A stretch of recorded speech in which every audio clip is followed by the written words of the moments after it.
This event tonight is put on by the Institute of Religion and Democracy and co-hosted with the Alexander Hamilton Society. I want to thank them sincerely for all the work they've done to help plan this event. But here to tell us more about the Institute of Religion and Democracy is the president of the organization, Mr. Marc LiVecche. We're honored to have him with us tonight. Marc, come on down, please. He is also the editor of the Institute of Religion and Democracy's Providence Journal. Providence is a American foreign policy and Christianity journal.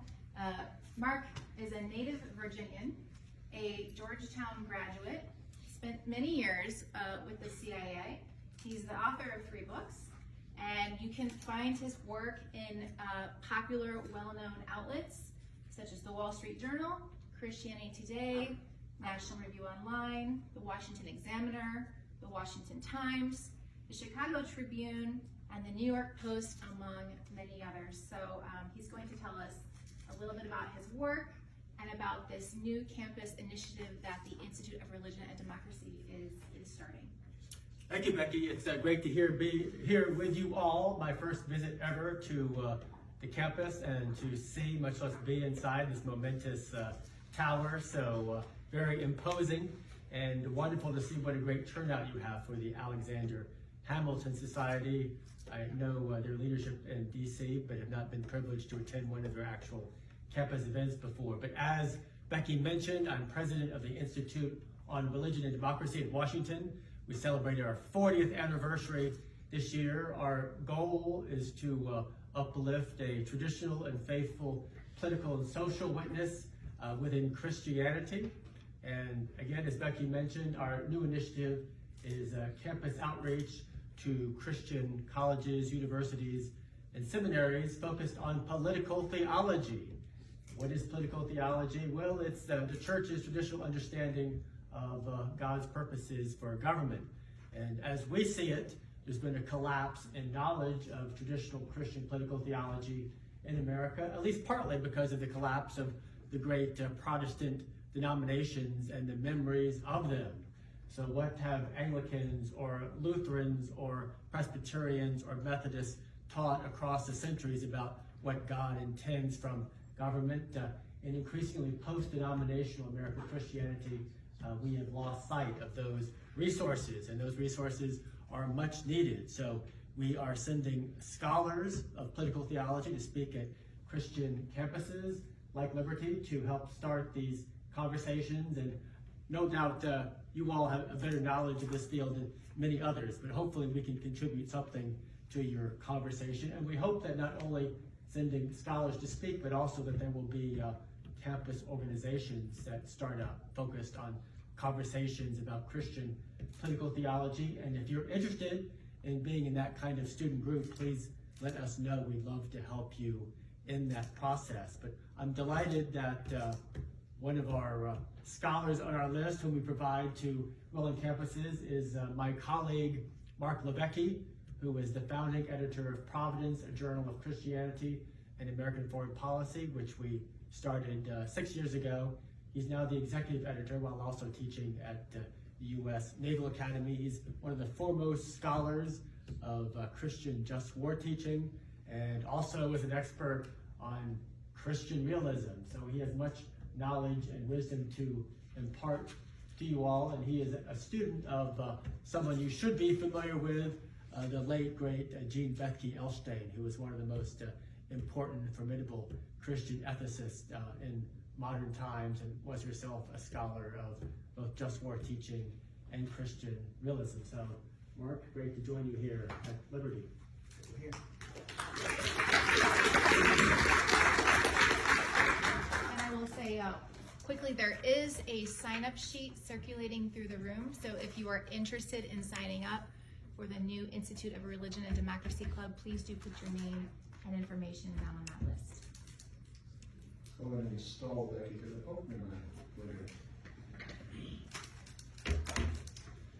All right, thank you everybody for coming.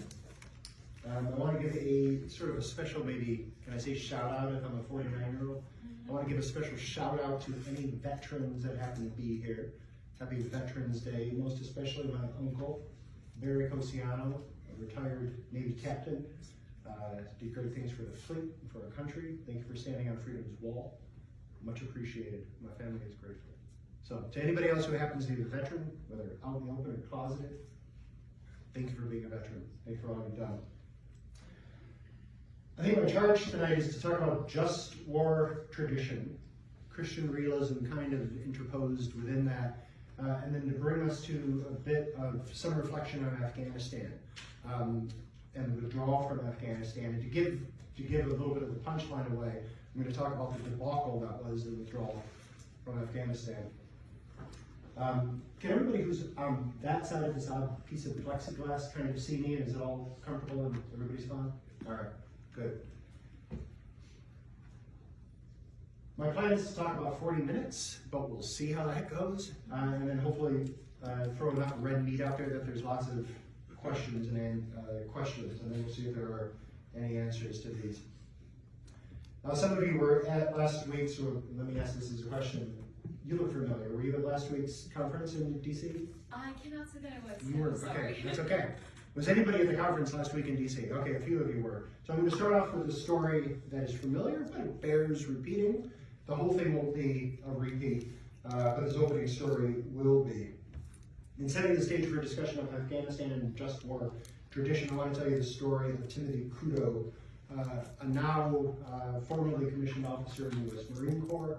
In 2010, he was deployed to Afghanistan, where he participated in the killing of 2 unarmed Afghan teenagers. It was an accident. The way he tells the story, his Marine unit was on patrol. They came under fire. They converged on a house from which they think the fire came from. One group formed a protective perimeter around the house. Another group went in to clear the home. The group on the outside quickly noticed a motorcycle approaching them from a hilltop above them. So if these turn out to be aggressive people, they are in a position now of tactical superiority over the Marines. They're approaching the Marines. The Marines need them to stop. So the squad goes through a pre-established set of protocols. They wave it away, it keeps coming.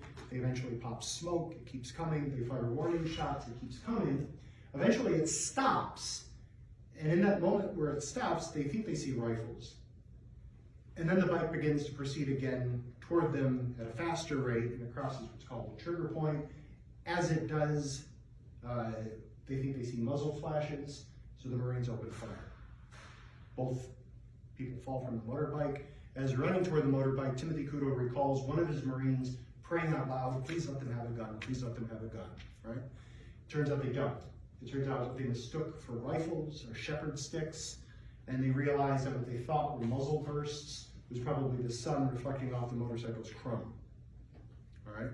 Timothy Kudo says that when he was finally able to extract his Marines from the scenario, they got back inside the wire. He said, "We did the only thing we could do. We grieved." And anything I say tonight, I don't want to leave the impression with you that I don't think grief is the right response to this. Grief is the right response. If they didn't grieve, there would be something wrong. About these 2 killings, Timothy Kudo says, "I think about them all the time. He's safely ensconced back into American life, but these 2 killings haunt him." But it's not only these 2 killings. He says all the killings that he was involved in haunt him. And he's quick to point out, he says, "I was never the trigger person on any of these kills." He says, "I was a lieutenant, so I called in artillery strikes, I gave permission to snipers to open up on people planting IEDs and the like." He never personally killed anyone, but he felt himself a part of the kill chain. And because of this, he believes he is no longer the good person that he was before he was deployed.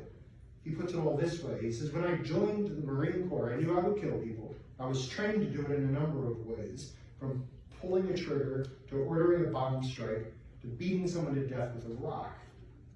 As I got closer to deploying to war, my lethal abilities were refined, but my ethical understanding of killing was not. I had 2 seemingly contradictory understandings of killing. Killing is always wrong, period. But in war it is necessary. I asked myself, how could something be both immoral and necessary? I didn't have time to resolve this question before deploying, and in the first few months I fell right into the killing without thinking twice. We were simply too busy to worry about the morality of what we were doing. And he concludes with this. He says, I will never know whether my actions in Afghanistan were right or wrong. On good days, I simply believe that they were necessary. All right? So for Timothy Kudo, growing willing to kill another human being is a diminution of what it means to be a human being. He says it's a perverse conversion that can be accomplished only by recalibrating their moral compass. All right? Much of what I'm going to say tonight is to push against this. Pace Timothy Kudo, I do not think necessarily that one has to recalibrate their moral compass when they go to war. I'm going to explain why I think that. But Timothy Kudo's moral concern about killing in war is not unique to him. If you look for it, you'll find it all over the place. Some form of the phrase, killing is wrong, but in war it is necessary. You'll see it in combat memoirs, maybe not in those terms per se, but if you look for it, you'll find this at least tacitly assumed. Killing is wrong, and war is necessary. You see it in one of the best books. Here's an aside. Periodically, I'm going to name books. You should write these names down and then go get these books. Or it's November. You should tell your mother or your father to get these books for you for Christmas. All right? This is going to be a stellar list of books. The first book is What It Is Like to Go to War, all right, by Carl Morlantis. In What It Is Like to Go to War, Carl Morlantis, a Vietnam combat veteran, says this. He says, the violence of combat assaults psyches, confuses ethics, and tests souls.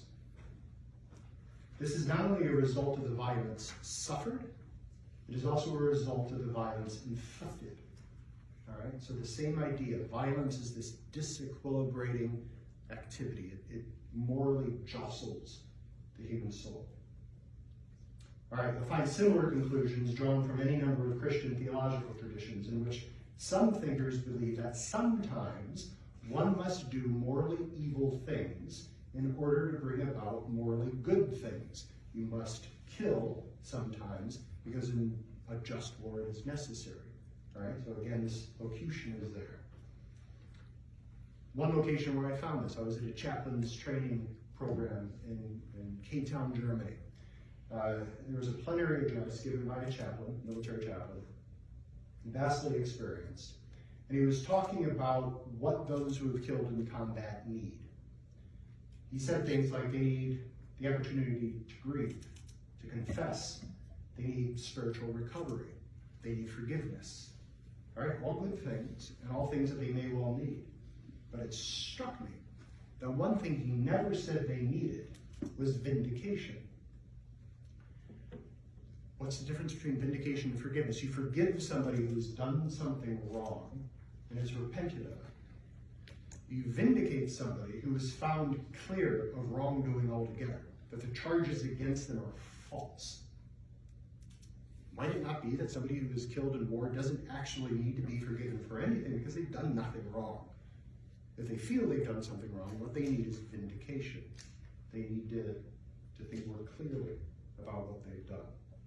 So my question is, does the Christian tradition offer vindication to somebody like Timothy Kudo?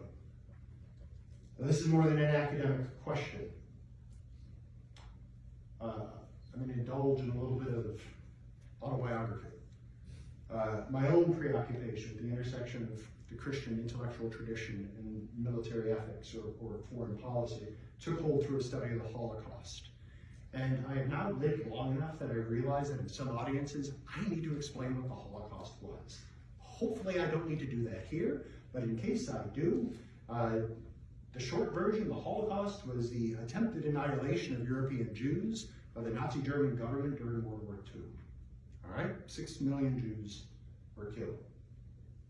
Now, in my preoccupation with the Holocaust, I was living in Slovakia at the time. I went up to Poland, to the Auschwitz-Birkenau former Nazi concentration camp, for the 50th anniversary of the liberation of that camp. And at the end of the formal ceremonies, they began to read the names of all the dead. And they said they were going to read those names until they had read the entire list. And so my buddy and I, formal ceremonies were over, they began to read the names. We toured the camp, we were there for a couple of hours. We leave the camp, we can hear the names still going. We walk back into town as far as we can walk and still hear the names. We can still hear the names. We wind up in a Polish pub. I hope I can say I'm in a Polish pub at Liberty University. I think it's okay. I'm in a Polish pub. And we decide, like, how long would that reading of names have lasted, right? And so here's a hypothetical. We don't have the names of all estimated 1.2 million people who were killed in Auschwitz-Birkenau, which is not one camp. But if we had the names of all 1.2 million people, and if it took 1 second to read every name, we scratched out on a napkin that it would have taken 13.8 days to read all those names. 13.8 days. So my question, and back then this is more autobiography than you need to know, but I was a struggling atheist, sort of becoming a Christian, really hesitant too, but I found this jarring, right? And I'm enough on the cusp of Christianity that I'm curious as to whether or not this prospective new faith has anything to say about stopping 14 days of names, or even better, about so cajoling believers that they would act early enough to stop 1 day or 2 days, right? Does Christianity have anything to stop something like the Holocaust in a practical way, right? That was my guiding question. And if it does, in light of Auschwitz, how can Timothy Kudo be right that killing is always wrong, without qualification, full stop, even if in war it's necessary? How could stopping Auschwitz be wrong? I want to understand that. All right, it's not simply an academic interest for another and more deeply personal reason. Christian political thinking, as Marc has already alluded to, is itself confused and rootless too often, and I have kids, all right? So this is a personal problem for me. From the pulpit, I was sitting in church one day years ago. My son, prepubescent, 12 years old probably at the time, he's sitting beside me. The pastor is talking about marriage, fine sermon topic. He's talking about male headship or husband headship in marriage. You can tell he's kind of nervous about this, right? It's a modern audience. What he's focusing on, because he's trying to be, encouraging, okay, male headship, don't worry, a man shouldn't use his strength to bully his wife, to intimidate his wife, to harm his wife. No, he shouldn't use his strength for that. And he goes on and talks about other things. He never once suggested that maybe a man could use his strength, I don't know, to protect his wife, right? To keep her from harms, right? To keep her safe, keep his family safe. He never said that. He might have meant that. He might have agreed with that, but he never said it. And my prepubescent son is sitting beside me. He probably wasn't actually listening all that close, but if he were, he might be forgiven for thinking that his strength, which he's only now coming into, he's only now learning that I got these things called muscles. But what he's learning, just by and by, is that his strength is something to be feared, right? This is a problem. He's not learning that instead of just being feared, it could be fostered. He doesn't learn that. He doesn't learn that instead of just checking his strength, he can channel it. He never hears that from the pulpit. And this is relevant, I think, because some people will call this toxic masculinity, right? And some of the things that are condemned about supposedly toxic masculinity. It's not to say that some masculinity can't be toxic, some men are pigs, etc., etc. That's another conversation. But what's being condemned too often are things like aggression, assertiveness, reliance on strength, competitiveness. These things are not just masculine, but relevant to this conversation, they're martial as well, right? They're martial components. So it's not just the masculine virtues that are very often under attack, tacit or intentionally so, but the martial virtues are constantly under attack, both tacitly and intentionally. Does Christianity have anything to say in support of the martial virtues? All right, those are two examples of Christian confusion about the use of force. I want to bring in a third. So Rhino Niebuhr. I can't remember if Marc mentioned Rhino Niebuhr, but Rhino Niebuhr is sort of the patron saint of our magazine, right? Protestants can occasionally have patron saints, it's okay. Rhino Niebuhr was a mid-20th century Christian public intellectual. He was sort of solely responsible for goading some of the mainline churches in America to support American intervention in World War II. He's considered the father of Christian realism, which is a way of thinking about political life that stems from St. Augustine all the way up through Reinhold Niebuhr, Paul Ramsey, Marc LiVecche, right? Nevertheless, he thinks problematically, I think, about the use of force. But what he did have to say about it is this. He starts with the assumption that a preliminary task of religious ethical reasoning is to acquire as accurate a description of the facts on the ground as you can. You have to take the world as it is, because if you don't take the world as it is, if you get reality wrong, your ethics are going to follow, right? If you make a hash of reality, your ethics are going to be a sham. And Niebuhr understood that a central fact about reality, unfortunately, is the existence of evil. And he didn't need to be super sophisticated about what he meant by evil. The political manifestation of evil is the hunger of some human beings to dominate other human beings. And history attests to the capacity for and the inventiveness of the human capacity to consume their neighbors. So since the fall, since the great sorrow, the reality of human malevolence is a critical element of Christian or religious ethics, because these are the conditions in which our political policies must operate and in which they must be effective. But it's important to linger over a caution. Niebuhr wanted us to avoid either of a set of cousin errors.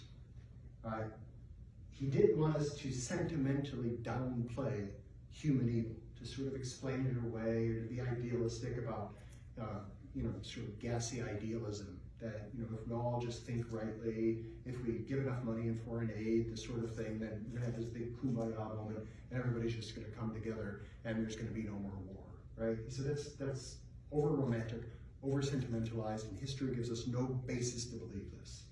So don't downplay human evil. At the same time, he would caution against cynically downplaying human goodness. Both evil and goodness are marbled in all of human activity. Evil isn't the whole story. Yes, the human race includes Adolf Hitler's and Joseph Stalin's, Bin Laden's, but it also includes Mother Teresa's, Alvin York's, Oskar Schindler's. Am I dating myself when I say Mr. Rogers? Well, there's just a movie about him, so you probably all know him. But does everybody know Mr. Rogers? Very good. Mr. Rogers was talking about the Pittsburgh synagogue attack, after the Pittsburgh synagogue attacks 2 Octobers ago. Somebody quoted Mr. Rogers. And Mr. Rogers had once said that when he was a boy and he would see something scary on the news, his mother would always tell him, look for the heroes. Wherever there's a calamity, you're going to find heroes. Look for them. Right? And for him, it became a kind of discipline. Where are the heroes? Right? Where are the heroes? You gotta look for both the evil, but also those who are trying to rectify the evil. So how we behave in this world has to take both those things into account. Now, how does Niebuhr hash this all out? For Niebuhr, there were 2 laws that are operative in Christian moral life, especially Christian political life. There is the law of responsibility, which he took to mean resistance to evil and the rescue of the innocent. It's incumbent upon Christians to support the rescue of the innocent and resistance to evil. But contrary to this, there's another law, and it's more primary. This is the law of love. And the law of love is not just simply non-violence, it's non-resistance. Non-resistance to evil. The first law, Niebuhr called the impossible possibility. He says if you pursue the law of love in this world, you're going to end up not getting love. And because you're pursuing love, you've taken your eye off responsibility, you're not going to have a lot of responsibility either. So you're going to kind of lose both. So what he put it this way, he says to devote oneself, and listen to the language, to devote oneself exclusively to determining and proclaiming the right thing. What the right thing to do is to most probably render oneself powerless in the actual course of events. You'll be neither loving nor responsible. But then he goes on to suggest, however, if you pursue responsibility, you can get a little bit of both. Because what you can do is you can confront evil, but you can do it in a way that's been qualified or seasoned by love. Right? So you can qualify your responsibility with love. So pursue responsibility, you'll get an approximation of responsibility, and you can get a little bit of love thrown in. So the Christian realist, summarizes Niebuhr, insists that the ideal principle, love, the ideal principle must be sacrificed to guarantee its partial realization. So you have to sacrifice love in the name of love in order to get its partial realization. All right? He also says this. He says we must strive for justice, even if it's forced to use means such as self-assertion, resistance, coercion, and perhaps resentment, which cannot gain the moral sanction of the most sensitive moral spirit. Right? So these things cannot be morally sanctioned, but we must employ them. This is right on Niebuhr. He says he recognizes that it might injure our Christian conscience to put the law of love on the back burner, but he insists that it can't be helped. This is the last big quote from Niebuhr. He says, we cannot refuse to make a decision between political answers to a problem simply because each answer is discovered to contain a moral ambiguity. And then here's the payout. We are responsible for making choices between greater and lesser evils. All right, linger on that for just a moment. Lesser evils, right? What does he think are lesser evils? Things like self-assertion, resistance, coercion, resentment, that list of things that he says no sensitive moral soul can sanction, right? These are lesser evils. Now, if these things sound like a list of some of those things that are banned characteristics of toxic masculinity, it's not an accident. Because those things go against the law of love, Niebuhr says they can't be moral. He doesn't believe that you can exercise moral responsibility in the world without incurring moral guilt. Remember Timothy Kudo, killing is always wrong, but in war it is necessary. So because it's necessary, the responsible person does it. But because it's morally wrong, you incur guilt, moral guilt, doing it. All right? It's Kudo, that's Reinhold Niebuhr. If you want to know why Reinhold Niebuhr is still the patron saint of our magazine, we can tackle that in the Q&A. So Niebuhr appears to articulate the tacit belief of many in our culture, both religious and secular. We are not morally comfortable with or confident about judgments that lead to things like force, confrontation, lethal action. Even when we nevertheless pursue hard action, this belief about lesser evils has revealed itself to be deadly in light of new understandings about combat trauma. So a lot of my work is in something called moral injury. Moral injury is a proposed, slightly controversial subset of post-traumatic stress disorder, PTSD. PTSD, you might know, comes from a life-threat trauma. You're in a combat zone, people are trying to kill you, they're trying to blow you up. That's traumatic. It results in manifestations or in symptoms like hypervigilance, paranoia, things like that. Since Vietnam, Veterans Affairs clinicians have begun to uncover another symptom cluster. And instead of things like hypervigilance, paranoia, these are things like remorse, shame, crippling doubt, sorrow, grief, right? Crippling degrees of this. And as they dug down, they discovered that one of the #1 causes of moral injury is having killed in combat.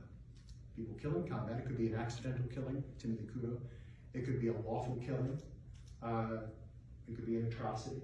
No matter what the kill, it results in, very often, crippling degrees of shame, grief, remorse, etc. So the one operative definition of a moral injury is doing or allowing to be done something that goes against a deeply held moral belief. All right? Killing in combat is the #1 predictor for moral injury among combat veterans.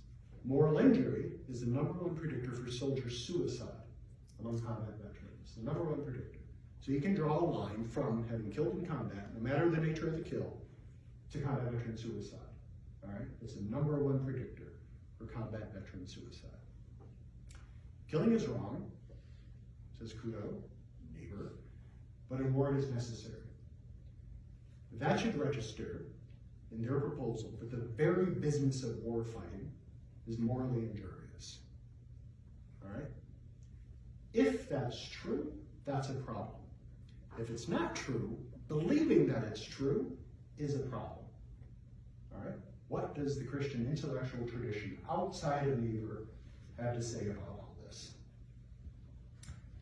So here is where we come to a conversation about just war.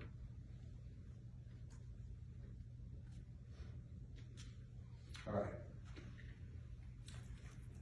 In a nutshell, just war tradition is simply a way of talking morally about human conflict. It identifies a range of tools that are both conceptual and practical, both soft and hard, to help political leaders think morally about combat. The just war tradition is the moral framework by which the Christian intellectual community has thought best about war for most of its history. In terms of criteria, I'm going to talk predominantly about two. I'll give a nod to a third as we go along. The traditional two are jus ad bellum and jus in bello. These are Latin terms. Jus ad bellum basically says or asks, when is it right to fight? All right, let's start with that. Jus ad bellum, when is it right to fight? There are two major categories. There are the deontological ones. These are the primary ones, right? If you know your Kant, if something's deontological, you have to have it. You either have to do it or it has to be present. These things have to be present before a war can be just. There are three primary concerns. There has to be a proper authority, there has to be a just cause, and there has to be a right intent.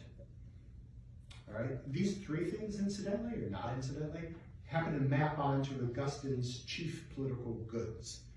Augustine believed the three chief political goods were order, justice, and peace. So order is proper authority. Justice is just cause. Peace is right intent.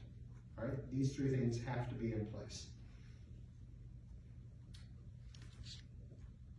Okay, right authority.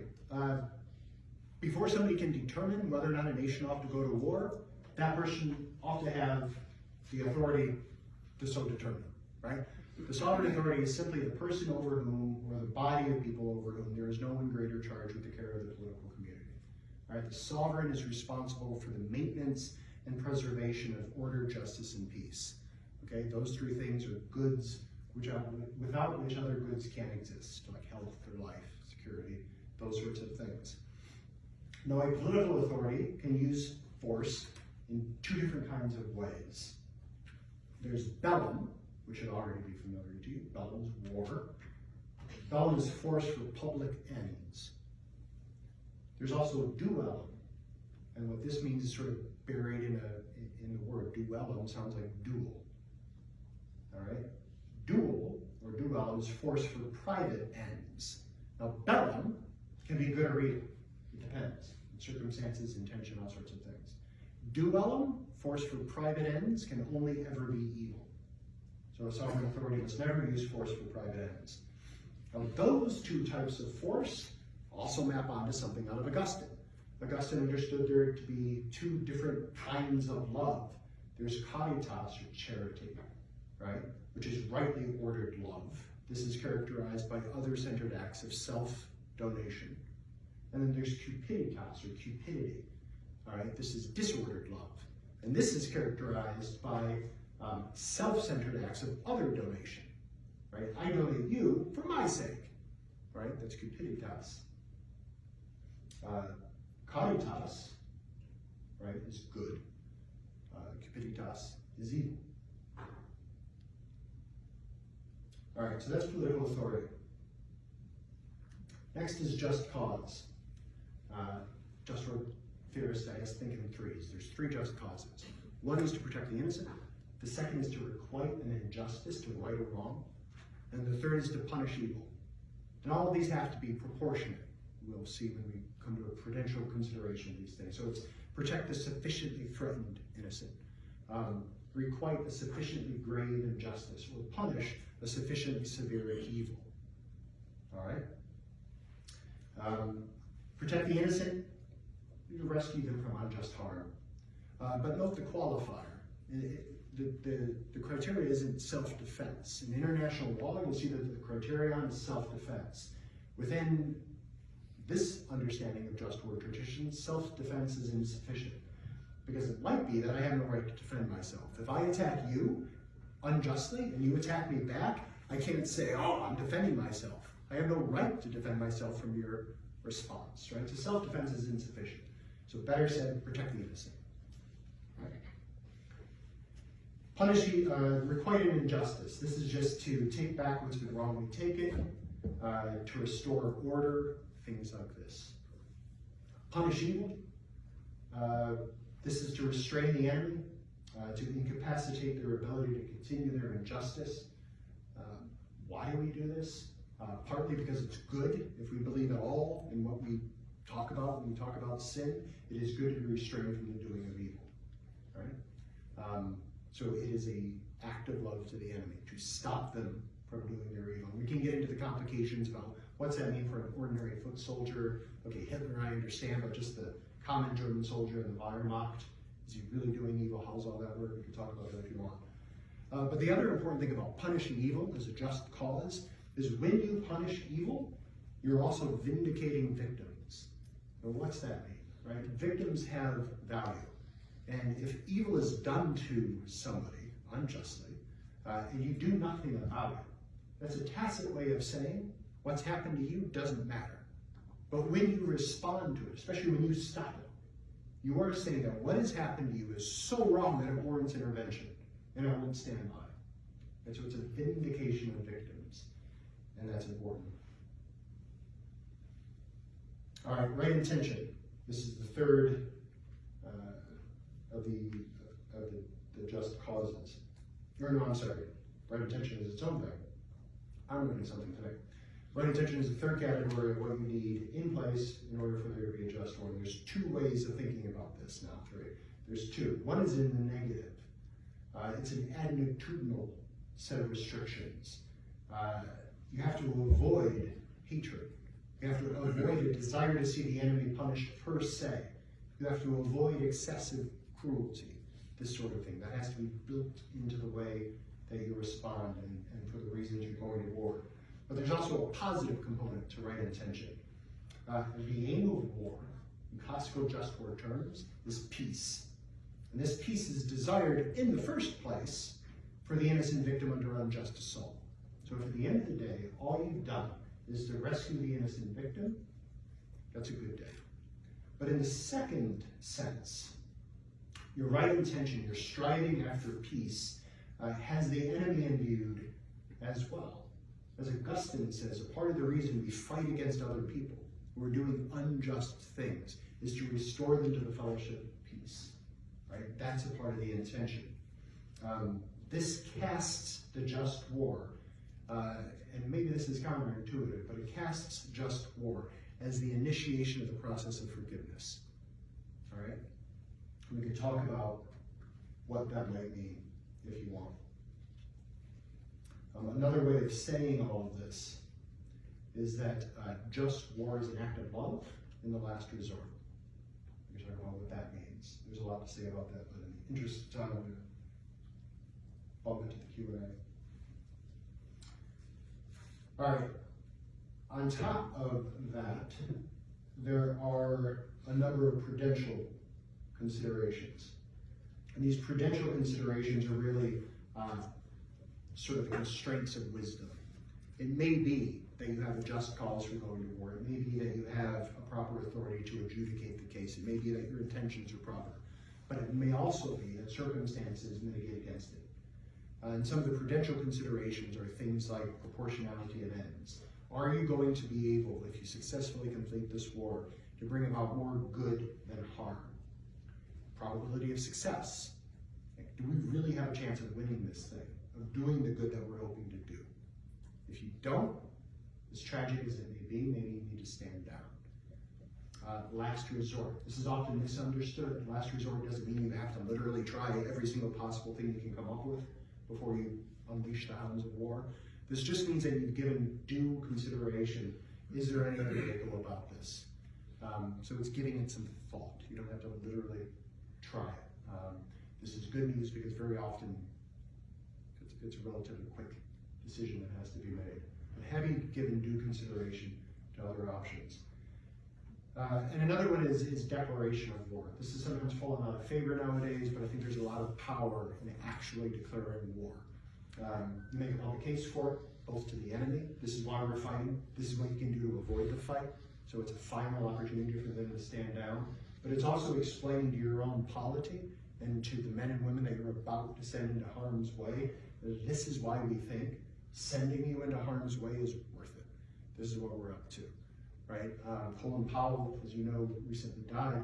Part of the Powell doctrine that he came up with, that others say he came up with, he says, I don't know how this happened. I just said some things and suddenly it's the Powell doctrine. But one of his things is you have to have a clear set of objectives. And to declare war, to make the case, is you give some attention to what are the objectives here. So that's important. All right.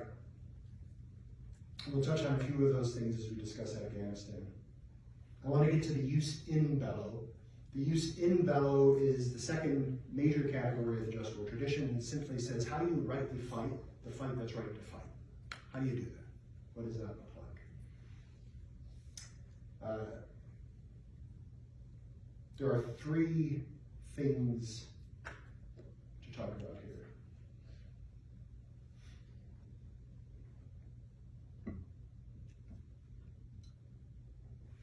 All right, the first one is an addition that me and some colleagues are making to the Christian understanding of just war. And this first category is military necessity. Military necessity is found in the literature on the international law of war. You don't find it in too much of the Christian literature. It belongs there. On the one hand, it's pretty straightforward. If it's not militarily necessary to do a particular act in war, well, don't do it, right? You probably should only do those things that are needed to be done. One of the reasons for this is just good stewardship. A commander may spend the lives of his warfighters, but he ought never to waste them. This is one way of being cognizant as to whether or not you're potentially wasting the lives of your warfighters. If it's not a necessary action, don't do it. What it also does, though, is it reminds us that there are some actions that are not just permitted, but required.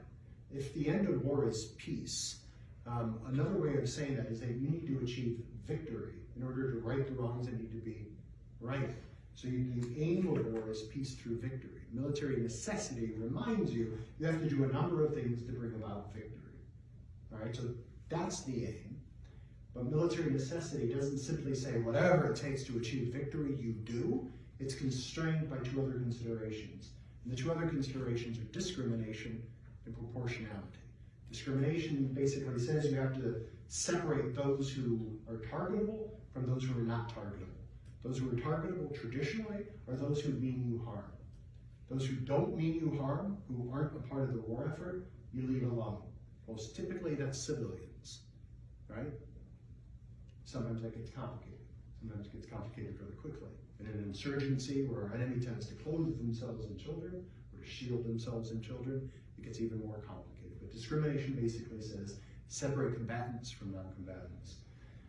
The other consideration is proportionality, which again, like proportionality of ends, simply says when you do something, the good that comes out of doing that ought to outweigh the harms that come out of doing that.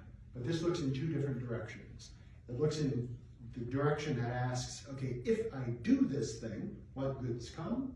What harms come? I need to weigh those.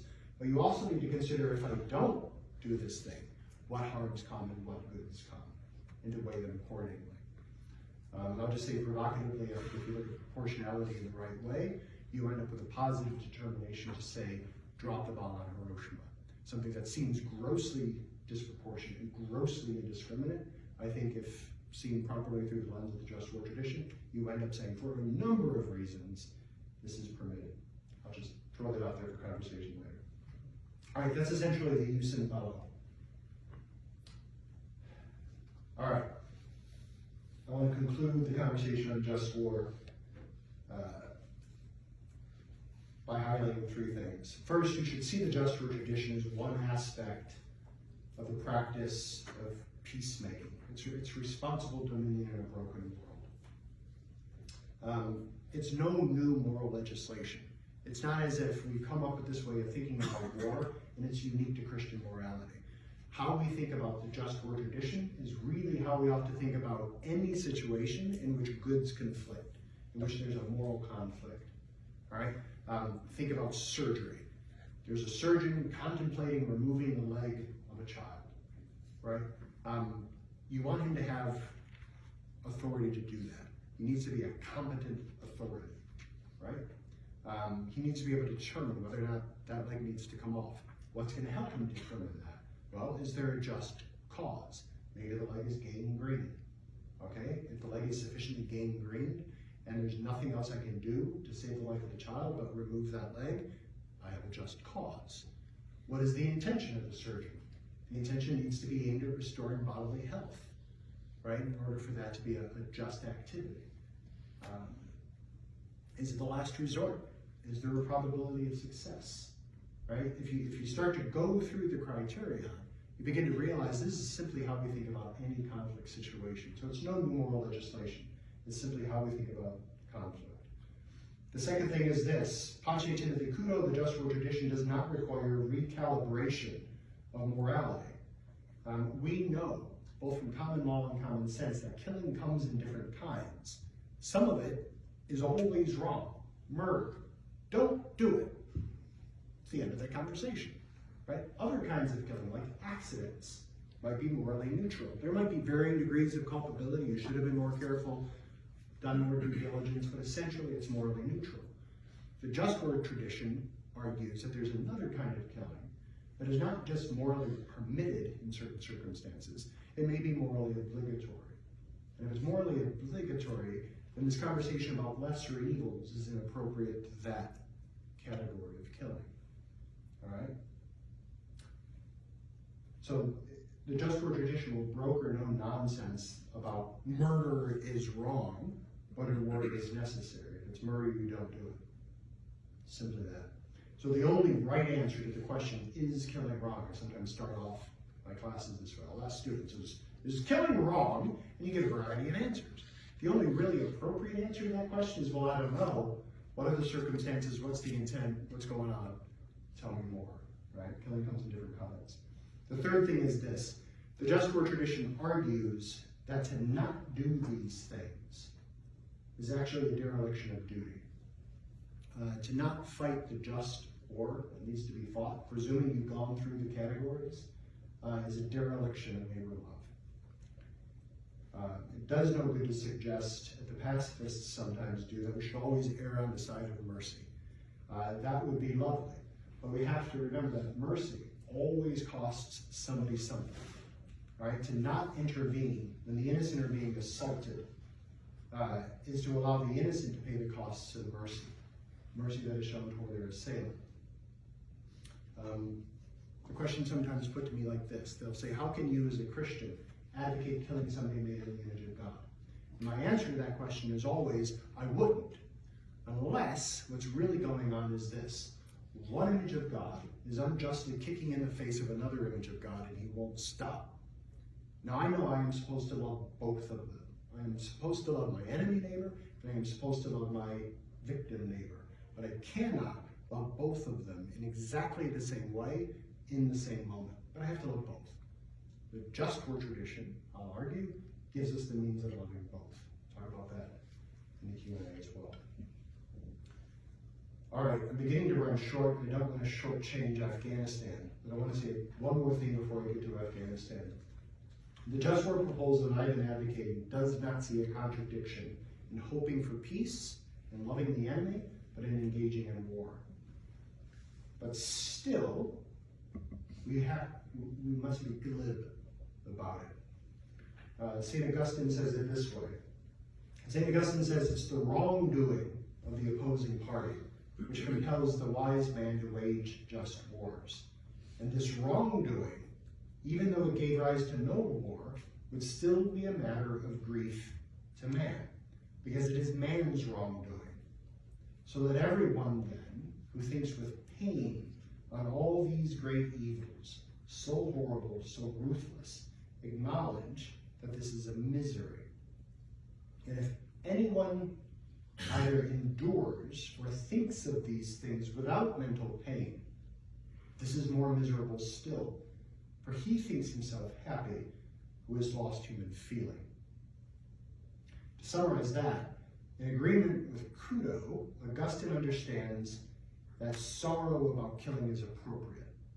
But in disagreement with Kudo and with Niebuhr, Augustine understands that grief is not the same thing as guilt. And so here I want to introduce a term. There's moral injury, I've already described it. If I want to argue that killing in war need not be morally injurious, we have to replace it with something else that accounts for the idea that there's still a moral burden, that there is still an occasion for grief. So the term I use is a moral bruise. This is something less than an injury. A bruise is an impact trauma, right? You get hit by something, it hurts, it temporarily debilitates, it weakens your ability to do other good things, but in time, if you treat it properly, it will go away, all right? It's a more surfacey kind of wound. I think war should be morally bruising, but moral bruising doesn't have to lead to moral injury. All right? So that's all I'll say about just war. Can I still hit Afghanistan? Do I have a few minutes? All right, this is probably just going to be a lot of red meat, but I'm not really sure. Maybe this is a friendly audience. I don't know. I'm only about 4 minutes. After 20 years of war, of varying scales, the U.S. war in Afghanistan has ended, but the mission isn't over. That's the summary. We've lost a military stronghold in jihadist heartland. That's a problem. 20 years in Afghanistan have kept the jihadists on a run. It's kept the lid on that problem. The jihadists' focus was not on not getting killed by our RPAs or our special forces. That was their focus. Now the jihadists can stop running, they can catch their breath, they can reconstitute. The suicide bombing of the Kabul report confirms this. Afghanistan will again, this is a claim to omniscience, I recognize, but I'm willing to take my chances on that. Afghanistan will again become a place that jihadist groups can recruit, train, fundraise, plan, and attack from. Now, some will dismiss this as irrelevant. They'll say that doesn't matter. We are so much better equipped to thwart terrorism today than we were on September 11th, 2001. Well, part of that claim is true. But make no mistake, our enemies seem to think that getting back into Afghanistan was worth their ongoing efforts for the last 2 decades. Why? Well, for many reasons. One of them, Afghanistan and Western Pakistan taken together is the location of the densest network of overlapping jihadist groups in the world. That's the place where they all go. Not all go, but majority of them go. And when jihadists hold land, they can get together. They can dream together. They can train together. They can fight together. They can go abroad together. When they go abroad together, good things don't happen. Right? Now they can do all these things with greater efficiency. The mission isn't over. Some people will say, well, it was doomed from the start. The Afghan military and the government dropped like bags of rocks. Right? It was doomed from the start. You gotta ask yourself why. This is a larger question, way above my pay grade and way above the time we had. But I'm going to give a shot at a short answer, and it might be a little snarky, but I don't think so. Why did the Afghan military and government drop like bags of rocks? Well, in part because we withdrew all U.S. forces, including, most importantly, air support that we were giving to the Afghan army, or military. Now, we had achieved a sustainable posture in 2014. It was a rough stability. When we talk about the ends of war being peace, sometimes things like rough stability is about all you can get. And sometimes that's pretty good, and sometimes that's good enough. We had a rough stability. In the last 7 years, and my qualifier is I don't know if this number includes the 13 that were just killed in the Kabul airport attack, but in the last 7 years in Afghanistan, there have been 66 U.S. combat deaths. 66 in 7 years. Now that's 66 too many. But in terms of the gains that were being made in Afghanistan, and I'm going to say this crassly, but that's war on the cheap. All right? That's 66 too many lives. but that is low-cost warfare, said crassly. Now this is important. Much has been made of the low level of attacks since President Trump made agreements with the Taliban to pull out last summer. People will say the low level of attacks is all because the Taliban believed we were leaving. A lot of that is true. There were no U.S. deaths until the Kabul airport attack since Trump made the plans with the Taliban. But in the last 7 years, there were still only 66. So it's true, but it's only partially true. Many warned that the U.S. attacks would start up again and that U.S. casualties would mount if Biden reversed course. But it's important to remember that the trend had already been in place since 2014. We had 30,000 troops in Afghanistan in 2014.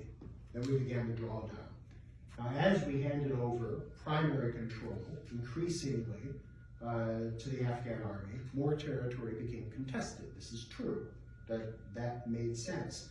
But it's important to realize that the government never actually lost total control of any district. They were doing a fantastic job, but they were doing a decent job. So there was an ongoing civil war, but the war wasn't lost, especially because the Afghan army could continue to rely on our air support, our advisors, and our trainers, as they had since 2014. Now, Biden says the collapse was inevitable.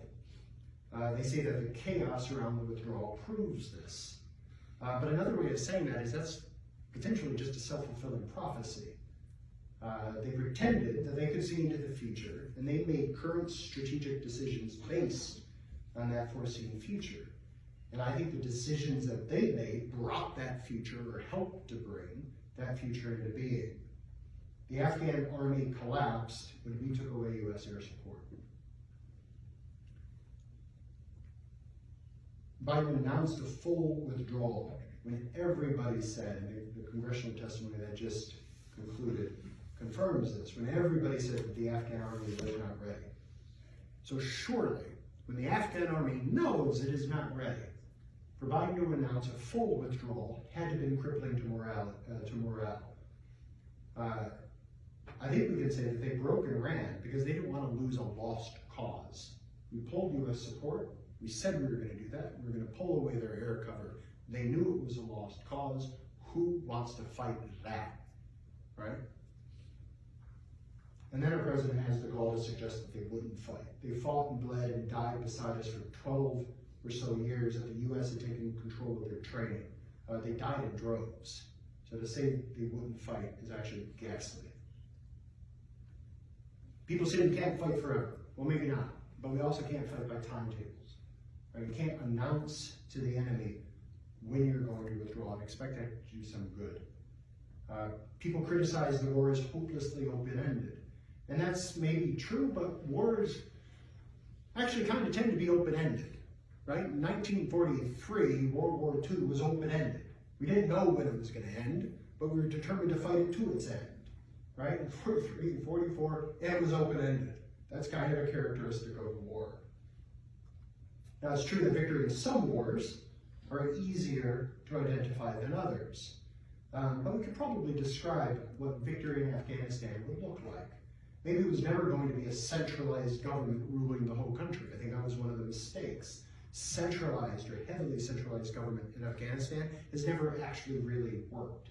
You look at the governments in Afghanistan that have worked, there's been a loose central authority with an amazing amount of autonomy for some of the marginal regions that weren't overly populated and weren't economically critical. They were given autonomy so long as they didn't go against the central government. And that, when government in Afghanistan worked, and it did work at times, that was always the model.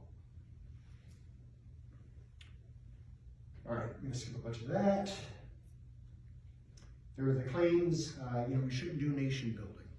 And this is a big conversation, but this criticism is usually that we shouldn't try to create nations in our own image, especially a nation like Afghanistan that is tribal. It's a nation of valleys where the tribe in one valley probably hates the tribe 2 valleys over, right? How do you nation build in a place like that? I think we have to pause on that. I think we have to pause for a number of reasons. The first is rather broad. All human beings, I think in this room, this is uncontroversial, all human beings are made in the image of God. Afghans are human beings. So Afghans then are made in the image of God. And I think a part of what it means to be made in the image of God is to be moral, to have moral freedom, the ability to choose right from wrong, this sort of thing. Liberty is sort of baked into the human DNA. And that's not to say, oh, all human beings are Democrats, right? It doesn't have to be democracy. That's not what I'm arguing for. Some people did argue for that. That was a mistake, right? But I think a desire for freedom is baked into what it means to be a human being. That's just to say that you don't need to sell that to people. If you look at the history of Afghanistan, especially after World War II, where they experimented with more open, slightly more liberal governments, there were things that we could have built on. All right, maybe do it differently than we did, but there was something to build on. We weren't trying to create, a nation in our image whole cloth.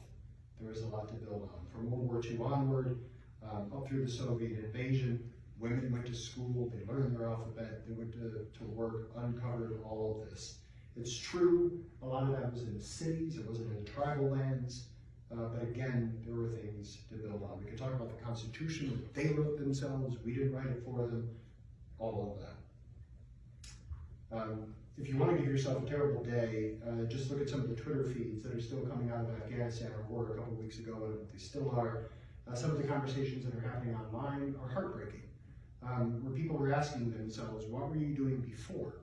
And before means before the withdrawal, before the Taliban came back. And what are you doing now? And the contrasts are heartbreaking. And that doesn't mean that the U.S. has a responsibility to go to every heartbreaking place, but we were already there. We were already involved. All right. Last thing I'm going to say on all of this is this. Look, there were lots of problems, right? The government, the centralized government in Afghanistan was hopelessly corrupt. Our Karzai, in a lot of ways, was a self-serving fool. But there were a lot of gains. The economy continued to grow by nearly every metric. Women's rights, minority rights were all on the rise. Women could go out uncovered. Gays weren't being thrown off roofs. Those seemed like good things worth sustaining, right? It wasn't perfect, not by a long shot. But I lived in Slovakia for 12 years after the fall of communism. In those 12 years, Slovakia made marginal gains. They weren't perfect. It was 12 years after communism. They were in a far better state than Afghanistan ever was, and it took time, right? It's only sort of recently, and it's been 20 some odd years since the fall of communism, that Slovakia is really now like a full-fledged, fully active, fully functioning democracy, right? These things take time. All right, I'm going to bring this to a close. I want to end on something happy. I'm trying to look for happiness here.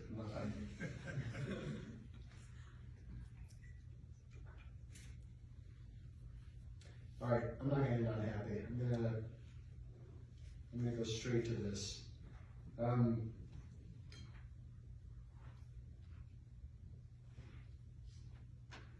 All right, as suggested by the results since 2014, we probably could have kept a relatively modest force in place, supported by air power, that could have kept the Afghan army in the field indefinitely.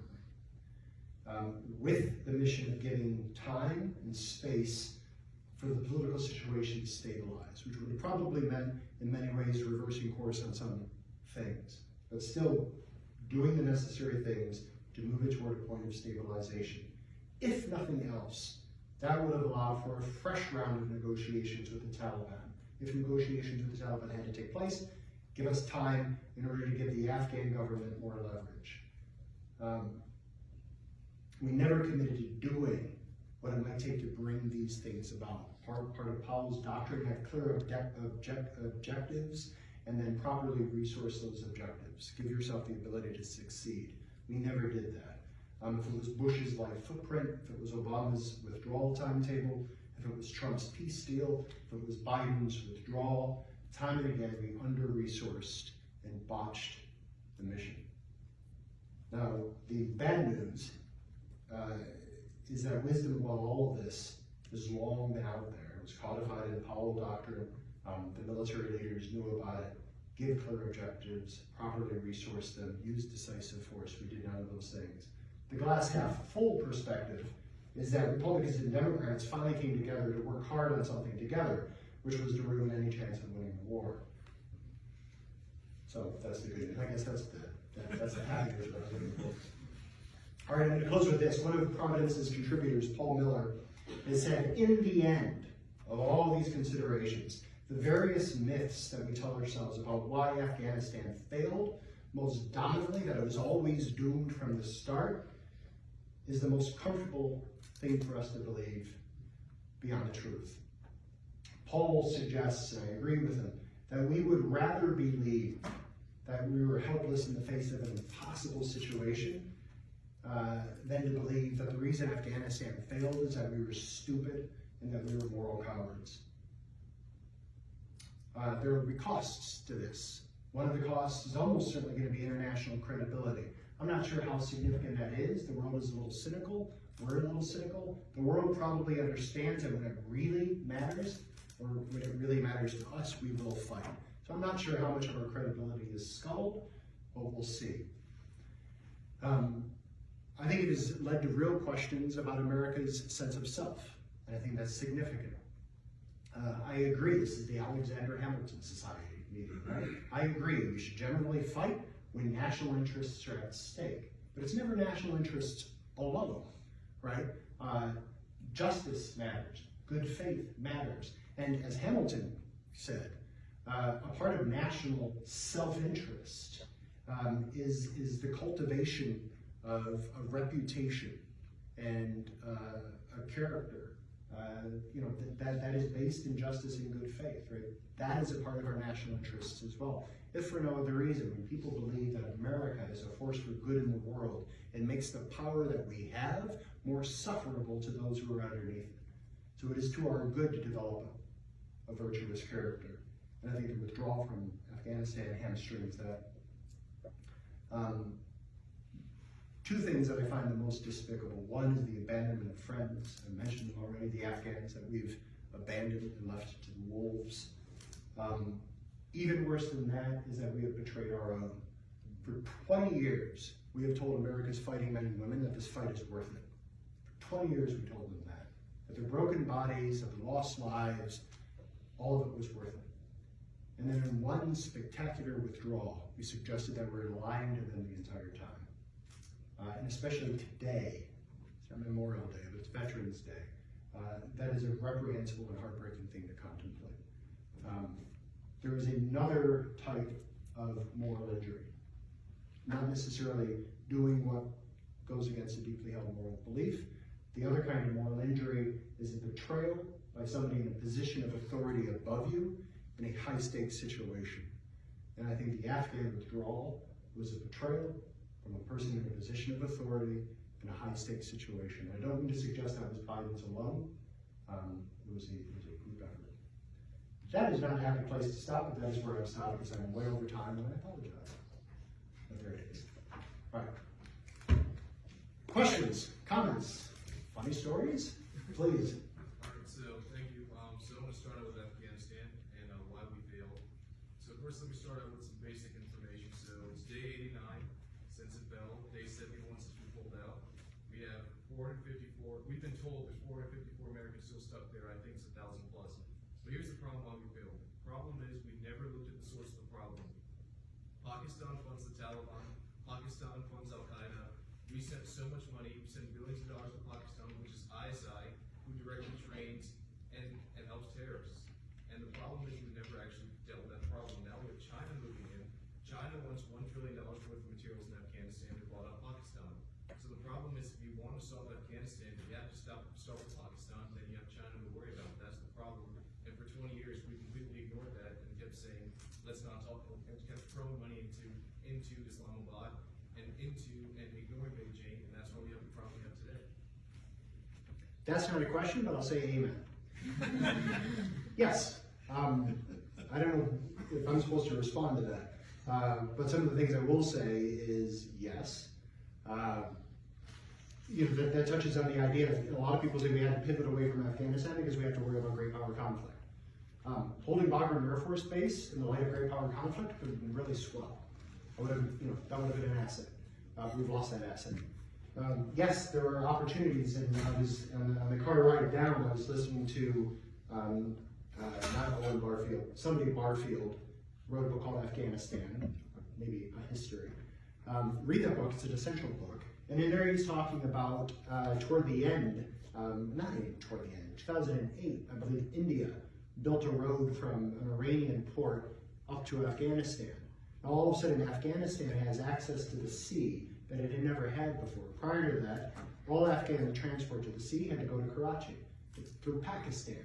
So they were always beholden on Pakistan, who's always been the problem that you're describing them to be. So in 2008, we had the opportunity to help Afghanistan pivot toward India instead of Pakistan, which would have been great in a number of ways, and probably people know more about this than I do, could identify problems with that, but that would have been an asset. Good for India, bad for Pakistan, that's a good thing. That would have meant breaking away from our Cold War ally, which we needed to do, and I don't know why we didn't. But the more I read about it, the more I realize that there were all sorts of lost opportunities and resources that were left on the table, completely undeveloped, that could have helped things turn out differently.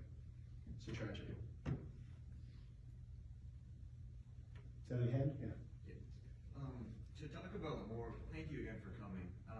Talking about moral bruising and the actual effects of PTSD and impact on our soldiers, do you think it would ever be an ethical or a morally good thing, given if there was a possibility of an autonomous weapon system that could remove the human entirely from the loop to prevent that moral bruising? Would you ever consider that a good or an ethical thing to utilize? Yeah, case-by-case basis, I'd be certainly happy to look at it. A couple things that I would start with is to say, I got like 14% on the math GRE. I'm no STEM guy in any way. But I think you can always displace the human, but I don't think you can take the human ever completely out of that loop, because somebody has to program at least the initial algorithms, right? So like, you think about these self-driving cars that they have. Somebody has to sit down and decide what is the self-driving car going to do in order to avoid an impact, right? So somebody's got to develop an algorithm that helps the car decide, do I swerve to the left and there's somebody on a motorcycle with a helmet on, or do I swerve to the right and there's somebody on a motorcycle with no helmet? Well, maybe I should swerve to the guy on the left because he's got a helmet and he's better protected. But somebody's got to determine that. Somebody else might determine, well, no, you swerve to the guy, the idiot without the helmet, because the other guy obviously cares more about his life than this guy does. Somebody's got to make these decisions. And so I don't know that the human will ever be out of the loop. I suppose artificial intelligence suggests, well, that's the whole point, they eventually will be. You'll give them a push like a little human child, and they'll leave the nest and they'll start to think on their own. Do I think that's a good thing? No, probably not. I think war should be a human activity. Why? I was talking earlier about General Sherman said in the Civil War, the war is hell. He was descriptively correct. He wasn't literally correct. I don't think he meant to be literally correct, so it's okay. But war is not hell because, we'll start with the definition of hell. Hell is a place where God is known, but not worshipped. Right? God can be known in war. God can be worshipped even in the course of war. That means that war can be a moral activity. If it can be a moral activity, I think that it has to remain a human activity in order for it to remain a moral one. So far, the distancing techniques that we've employed, like the RPAs, the remote piloted aircrafts, we call them drones. They're not drones. Drones don't have human drivers. RPAs have human drivers. They distance us in important ways, but they're still human beings there. And this is another conversation, but the technology on the RPAs makes it such that human beings are incredibly cognizant of what they're doing. The cameras are so sophisticated that they can watch the people they kill bleed out, et cetera, et cetera. So human beings are always involved, and I think always should be. There's a Star Trek episode that captures all of this. that satisfactory? Thank you. Sure. Please. You mentioned corrupt leaders in Afghanistan, Ashraf Ghani, who's now saying that they take millions of dollars of cash. How much is the United States, you say, well, we can't do nation building, but we should do something. Nation building is problematic. We've got to do something to make a presence there. How much of flawed U.S. foreign policy is choosing bad leaders to work with? And again, I'm not being cynical. I can't imagine it's easy. It reminds me of Vietnam, where Nagodian also very corrupt potentially. Are there any lessons we can learn from if we're going to do an intervention, even though we recognize that nation building is problematic, we've got to do something. Given time, stability, it seems like maybe we should have some better criteria for having any say in choosing leaders, or any insight on that from your perspective. Right. One thing I'll say, I probably overspoke about nation building. I actually don't think, and this is just based on the testimony of people who know more than I do, I actually don't think we did enough nation building in Afghanistan. And the nation building we did was the wrong kind of nation building. But people will look at it and say there was a small window where we're actually investing in things like infrastructure. That would have been important to do. So we did do that kind of nation building. So I didn't mean to suggest that nation building is bad and we didn't do it. On the question of choosing better partners, I mean, I don't know this guy, but I have a feeling he has more to say about it than I do. And this girl keeps nodding here. She might know something more about it than I do. We probably do. Look, we always have to make, there's that book, Shaking Hands with the Devil. You have the partners that you can. One of the things I understand is that later on, at least the U.S. military, I don't know what the civilian authorities did, but the U.S. military began making deals more directly with some of the tribal leaders and not going through the central government, and that seemed to be paying dividends. So maybe sometimes it's simply not working with, what the proper, not the proper authorities, because the tribal leaders are proper, the officials, and making deals directly with the people who, maybe are more reliable, but I would have to gesture to others. So I'm sorry, I can't answer that second bit. Except to say that, yeah, we seem to sometimes pick the wrong horses. So, you please. So just war theory talks a lot about proportionality and the necessity of pursuit of justice as opposed to vengeance in war, especially in situations like the war on terror where it hits so close to home. How do we toe that line between vengeance and punishing evil? Yeah, that's a great question. So, I teach at the Naval Academy, right? One of the things I don't want to do, and a lot of what I say, I think, comes perilously close to suggesting that our men and women shouldn't go off to war with glad hearts. Because the line has to be towed. If what we're doing is right, to the degree that we are given to know what's right and wrong, right? We do the best that we can. If what we're doing we propose is justified and needed to be done, then I think our men and women should march off to war with happy hearts. Not happy that they get to fight, but happy that we're the kind of nation willing to fight the fight that's right to fight. And that they are the kinds of men and women willing to stand on freedom's wall and say, me, send me, I'll go, right? There should be pride in that. There should be a kind of joy in that. I trust everybody here has read Lord of the Rings. If you haven't, I didn't give you the book list, but that's another book. But there's that section where Faramir says, I don't know this sword for its sharpness, right? He loves the things that the sword defends. People should take pride and joy in defending things that need to be defended. So the happy heart is there. And why do I raise the happy heart in light of your question? I think every death is a tragedy. Augustine talked about evils in war. Nobody asked me this question, but it would have been a good question to ask. Well, wait a minute, you just said killing might not be evil, but Augustine just said we have to think about the evils in war. I make a distinction between two kinds of evils. There's moral evil and there's non-moral evil, all right? Moral evil is evils that people do with malintent, with evil intention. So a moral evil is something that if you do it, you are morally guilty, you have sinned, to use the old language, right? A non-moral evil is something that occurs that deprives something of its essential goodness. So that surgeon that I was talking about, who removes the gangrene leg from the child, has done an evil. Right? He has deprived the child of bodily wholeness, bodily integrity.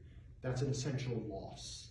So the loss of that limb is an evil, which the surgeon has done, and she is guilty of nothing.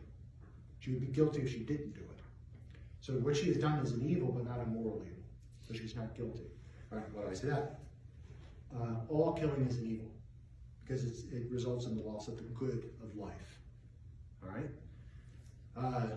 Some people have so lived their lives that their deaths amount to a net world gain for the world. So their death is a good, but it's an evil. And I think those two things can coexist. So when someone kills someone who has so misled their lives that we assess that the loss of that life is a net moral gain, how should they feel about that? How should the person who smoked bin Laden feel? Should he feel joy? I think he can. I think he can feel professional pride that he measured up. I think he can have a kind of joy that I got rid of a force for evil in the world. He will hurt no one ever again, right? And I'm partly responsible for that. I feel good about that, right? I think that's okay. Harmonious talks about killing somebody, and he said it just felt good to kill the enemy. And he laments that. And I think that is lamentable. And so there's this thin line between loving the fact that I got to kill bin Laden per se, and loving the fact that bin Laden is no longer going to harm anybody, and I'm responsible for that. So I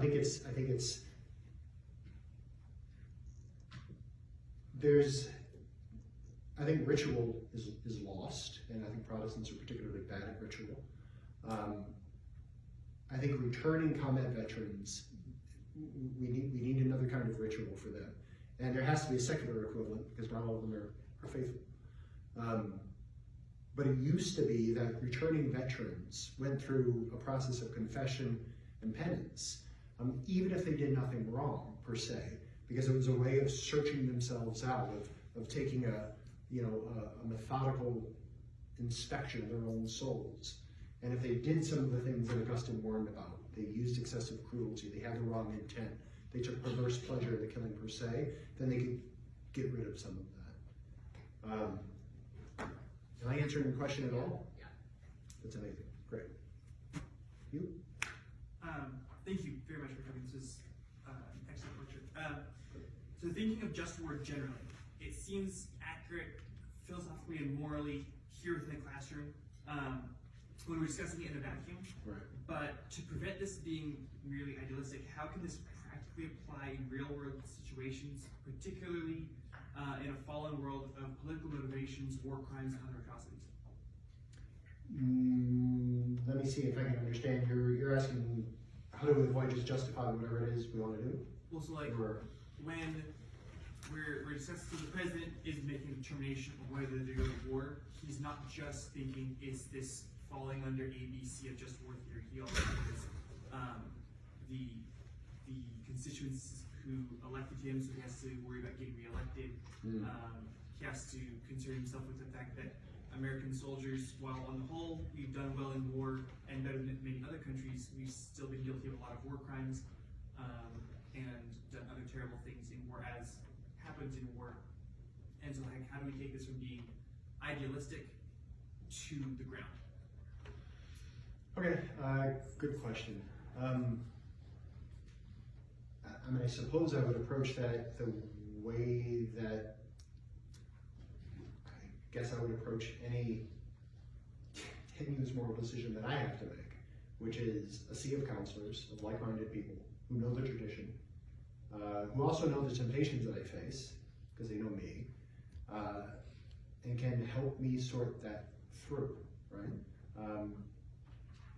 It's true, all the things you talk about impinge on our ability to make good decisions. I think Afghanistan could have gone a whole lot better if we had a king, right? We didn't have to worry about re-election and all sorts of things, right? We would make different kinds of political decisions if every 4 years we could potentially recycle. that affects us. And it's got to be incredibly difficult to think altruistically about the right long-term thing to do when you're also trying to keep your job. So it's complex. But I guess the only advice I would have is a group of trusted advisors who know the tradition, who can help you think through, who can call BS when they think you're BSing, call you to account, that sort of thing. I don't know that that's satisfactory, but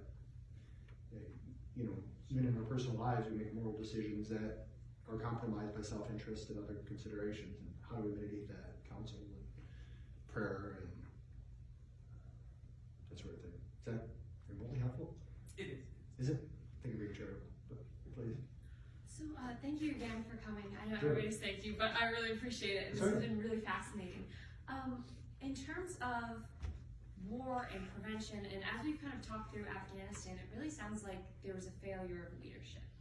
Would you agree that leadership is the biggest problem that we're currently facing of raising up strong leaders? And if that's the case, how do we do better in raising up strong leaders, not only in the countries that we might be nation building in, but in our own country as well?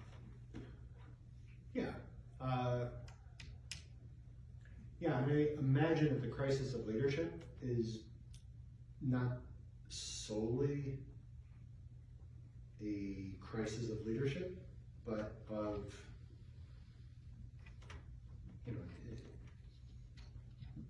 the crisis is we're not raising good human beings, not just good leaders, right? Timothy Kudo, he says he goes downrange and he doesn't have time to think about killing because they get right into the killing. Why did it take until they got downrange for him to begin thinking about killing? Right? The time to, I don't know if I can say this at liberty, I apologize in advance. The time to think about sex is not the backseat of a car, right? That's too late. The time to think about killing is not deployment. It's sooner, right? So the question for me, specifically on the just war stuff, is how do you raise just war kids, right?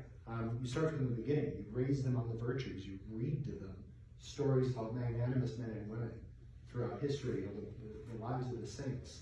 I'm pointing my aunt and uncle as saints, I guess. So there you go. You morally form. We need to better morally form human beings, right? And then I think the leadership question will take care of itself. I think that the same things that go into somebody being a really decent grocer or a really decent plumber is the same thing that goes into them becoming a really decent president. So we need to raise moral human beings. And I think a lot of the forces in this world and in this country are arrayed against that. And so the solutions to those have to happen closer to home. I can't outsource that. My kids are my responsibility first. So I'll start there. It starts at the beginning. One more. One more. I only see one more hand. So I see two more. Okay, go ahead. I really appreciate your insight into this topic. So with just war theory, having declarations of war needing to be clearly stated, how does the war on terror fit into that, considering it is such a broad category, as well as including things like signature strikes and double tap strikes? Where do those two things fit in? Can you fit those in for me? So signature strikes being targeting people who fit a particular description, whether it be patterns of life or people who they're associating with, just wrong place, wrong time, as well as double tap strikes, which is a tendency to strike an area and waiting 15 to 20 minutes later and issuing another strike on the same area. My question was, how do those fit into the declaration question? So with it being the war on terror, just not being distinctly as far as like targeting goes, like who we're choosing to target, as well as with signature strikes, kind of after action reports dictating, yeah, we actually died. Okay, I'm still not sure I completely understand. On the war on terror, this is going to sound like a dodge. I don't want this to sound like a dodge or to be a dodge. The declaration is part of the Prudential. It's not essential, right? That's the first thing. It should go into place for all the reasons that I listed and for other reasons too. It's good to tell the enemy why you're about to fight, what they need to do to stand down, all of that. So that should still apply in the war on terror. And with Afghanistan, it was easy because we told the Taliban, we need the Al-Qaeda operatives who did this. You need to give them to us. They did. That was all clear. Now you're harboring the enemy. Here's what we're going to do. Where the signature strikes fit into that, so this might be me not understanding the question, because it seems we're in a war zone. You know you're in the war zone too. You're behaving in particular ways that make you liable to harm. We're going to harm you. So I'm not sure I understand why that might be a problem. So all those people associating with that fit the bill. So just because they're in the threat environment means they are guilty of associating with the perpetrators? Well, presuming we've got the signature correct, right? Presuming they are in fact acting in particular ways that suggest imminent hostile intent toward our war fighters, that sort of thing. If they mean that, then they are targetable. If it's if it's just, I'm also not arguing for the validity of every signature strike we conducted. But there are signature strikes that seem pretty clear that this person is a hostile, right? Now it gets complicated to see somebody planning an IED. Are they somebody, personally hell-bent on harming coalition forces, or is this somebody who's been conscripted? On and on, it gets complicated quickly. But I think so long as you have the right criteria on a signature strike, there's no reason that would be necessarily a problem. When it comes to the double tap, on the one hand, it's a clever tactic, right? Because there's going to be new people there. But it's a grisly and ghastly tactic if before you do that double tap, you haven't assessed who's there. Who's there? Is it a bunch of people beating their breasts and mourning, their dad and their husband? Then don't double tap. If it's a group of fighters who are taking the body somewhere, which would be a bit odd, then go ahead and strike. Signature strikes, by and large, I don't have a problem with. Those can be conducted in the right way. I have a big problem with some of the double tap tactics. But depending on the context, it's all case specific for me. Who's there? Because if you struck him because of the signature, and then there's another group of people that come, if they have the same signature, well then it might be valid to strike them again. But if they don't have that same signature, or it's a mix that's disproportionate, then you just don't do it. I don't know that is helping, but It helps them. Thanks. all right. Thank you so much, Mark. Thank you. We can talk if you have a question afterward. I'll be here. I'll stand right here.